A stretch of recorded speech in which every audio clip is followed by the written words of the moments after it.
Asian ফুটবলের পরাশক্তি হিসেবে প্রতিষ্ঠিত হতে নানামুখী চেষ্টা চালিয়ে যাচ্ছে কাতার।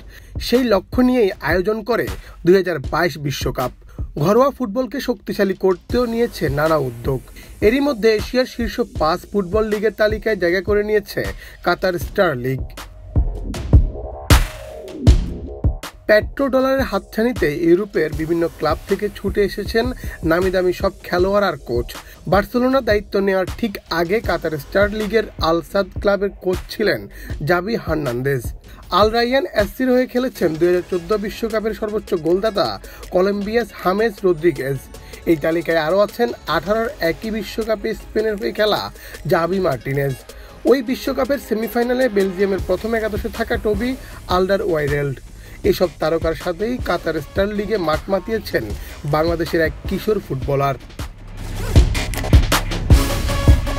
নিজের প্রতিভা দিয়ে মাত্র 17 বছর বয়সে কাতারের শীর্ষ লিগে জায়গা করে নেওয়া সেই খেলোয়াড়ের নাম নাবিল ইরফান। বয়সভিত্তিক দলে থাকা অবস্থায় খেলেছিলেন বাংলাদেশের বিপক্ষেও। এরপর কাতার জাতীয় দলেও অভিষেক হয়েছে বাংলাদেশি বংশোদ্ভূত নাবিলের।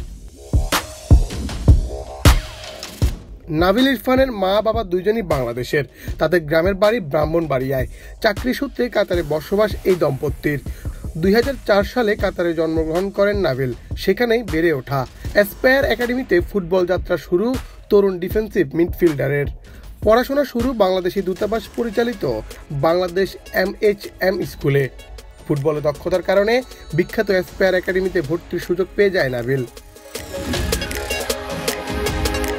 কাতারের ফুটবল উন্নয়নে সবচেয়ে বড় ভূমিকা রাখছে এই অ্যাসপায়ার একাডেমি।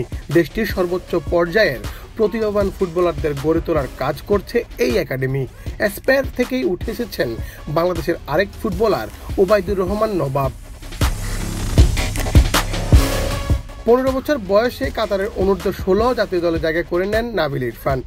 2019 সালে AFC অনূর্ধ্ব-16 এশিয়া কাপের বাছাই পর্বে 3টি ম্যাচেই পুরো 90 মিনিট খেলেছেন। উল্লেখ্য করা দরকার, ওই আসরে নিজের মাতৃভূমি বাংলাদেশের বিপক্ষের ম্যাচেও মাঠে নেমেছিলেন বাংলাদেশি বংশোদ্ভূত এই ফুটবলার। অ্যাসপায়ার ফুটবল একাডেমি থেকে নাবিল ইরফান কাতারের ফুটবলের সর্বোচ্চ স্তর কাতার স্টার লিগের দল ওয়াকরা এসসির যুব দলে খেলার সুযোগ পান। সেবারের মৌসুমে যুব দল থেকে মূল দলে জায়গা করে নিয়েছিল নাবিল। মাত্র 17 বছর বয়সে কাতার স্টার লিগে আল ওয়াকরার হয়ে নিয়মিত খেলছেন নাবিল। 2021-22 মৌসুমে 17 বছর বয়সে ক্লাবটির মূল দলে খেলার সুযোগ পান নাবিল। এরপর থেকে মাঠ মাতাচ্ছেন ওয়াকরার জার্সিতে। 2019 সালে 15 বছর বয়সে কাতারকে প্রতিনিধিত্ব করেছিল নাবিল। অনূর্ধ্ব-16 এশিয়া কাপের বাছাই পর্বে বয়সভিত্তিক দলে অভিষেক হয় তার। সেই আসরে বাংলাদেশের বিপক্ষে নেমেছিলেন নাবিল।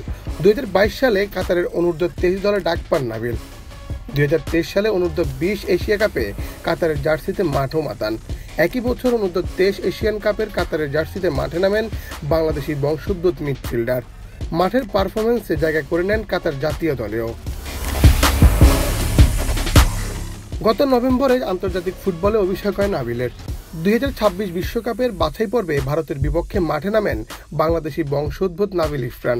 সেই ম্যাচে কাতার ভারতকে হারায় 2-1 গোলে।